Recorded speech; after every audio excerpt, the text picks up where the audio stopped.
It's time. She's spilling the tea. This is The Rumor Report with Angela Yee on The Breakfast Club. Now, over the weekend, I was in Dallas, and Iman Shumpert was in Dallas as well. The only reason I know is when I was in the mall, one of the people at Foot Locker was like, "Hey, is this a New York weekend?" And I was like, "Well, why do you ask that?" He was like, "I just seen you in Iman Shumpert." So I guess Iman Shumpert had something to do in Dallas. Now, he was arrested. Iman Shumpert ain't from no damn New York. But he used to play for New York Knicks. That man is super Chicago. Yeah, whatever. Everybody that played for a New York team ain't a New Yorker. I didn't say it. The kid said it. I didn't say it, but that's what he thought. Oh. But anyway, Iman Shumpert was arrested at Dallas-Fort Worth International Airport over the weekend. They said he was taken into custody after having a sizable amount of marijuana in his luggage. They said he had 6.12 ounces of a substance that they believe is marijuana. They said when they did the mobile test, it was marijuana. Arresting people for marijuana in 2022 is just the stupidest thing in the world to me, especially when it's, legalized in some states, decriminalized in some states. Like, what is the point? Yeah, and it's funny, I was talking to Taylor, our producer. I was actually in Detroit, and I was supposed to come back home.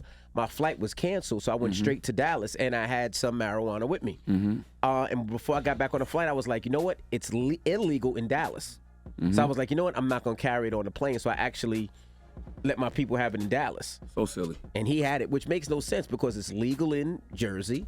It's legal in L.A. where he was flying to. It's so silly. It's legal in Michigan. It's legal in certain places. It's stupid. But then he gets arrested for Dallas for having a small. But that's why they have to legalize it federally. That's why they have to decriminalize it federally. They have to. It makes no sense. But I was like, well, what made them open up his bag? Now, this is the other thing. He was also caught with a Glock magazine and had 14 9mm rounds in his bag. No gun, but just the magazine. So clearly he grabbed the wrong bag on the way to the airport. Correct. Clearly. So that's probably the reason why they opened the bag and they checked that. Now, they said if convicted, he faces up to 2 years in jail and a $10,000 fine. It's just silly to be convicting people for marijuana when you're legalizing it all over the country. You know what I mean? I agree. It makes no sense. It makes no sense whatsoever. Makes no sense. And you have people advocating, to bring Brittany Griner home, rightfully so, for the same type of charge. But then you got people over here locked up in jail for marijuana and getting locked up for marijuana. But it's the thing. I don't it think makes no logical sense. I don't think he was charged for the rounds.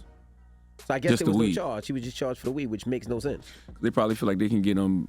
They can hit him harder with the weed than the thing. Well, shout out to Iman Shumpert. 6 ounces, that's distribution, but you know damn well he wasn't selling that weed. So knock it off. No, not at all. Not 6 ounces.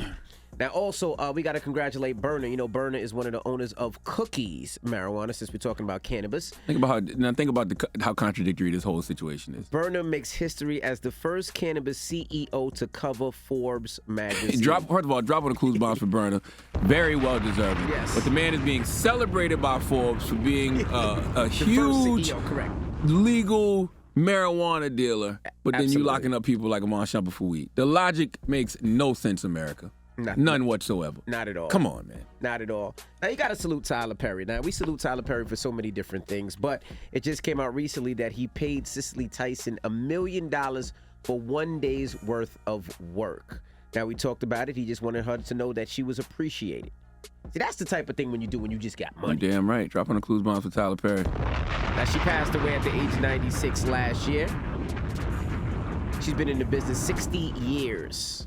She did a bunch of Tyler Perry projects, including Diary of a Mad Black Woman, Why Did I Get Married, Why Did I Get Married To, and so on and so on. It kind of reminds me of the Jay-Z line when he says, I'm overcharging people for what they did to the Cold Crush. And it's like Tyler is overpaying people for what people did to them. Like, because, Yes. Cicely never got her just due financially. Yes. And the fact that he gave her $1 million for a day's work is amazing. So salute to Tyler Perry. And what's that quote? It's that quote, you can't fly like eagles and give like ducks.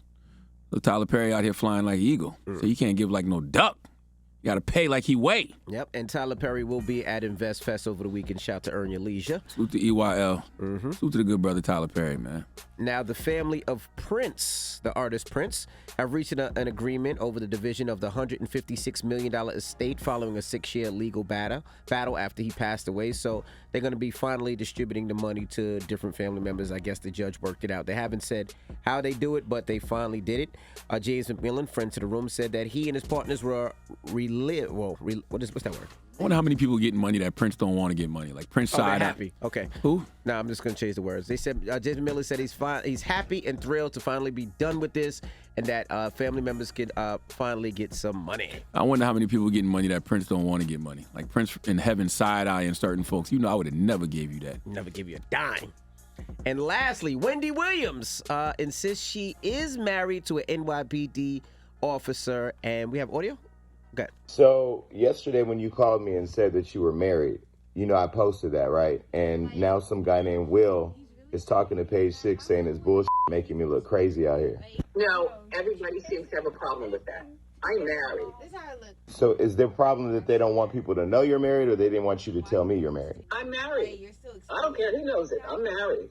Well, you know, I'll with you the long way. I'm always look out for you. I just don't know what Will is doing or why he's out there trying to discredit me, but that's because Will sees no point in me getting married. But you know what? Will.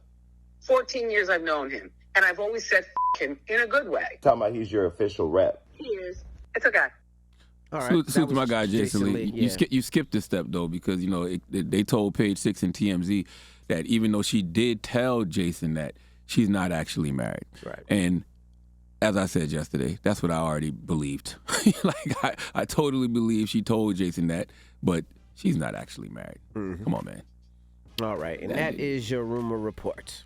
At some point, you have to, realize somebody may not be in the best mind, right?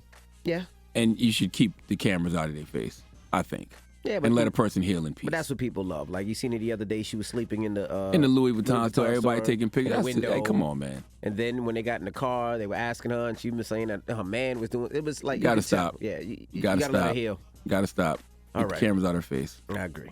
All right. Well, who are you giving your donkey to? 4 after the hour, man. I want to talk to this youngin'. It's a youngin' out there that I want to have a conversation with because we've all used excuses, to get out of something, right? But you got to be very specific about what these excuses are. We'll talk about it 4 after the hour. All right, we'll get to that next. And also, Division will be joining us. R&B group out of Toronto. Mr. Breakfast Club, good morning.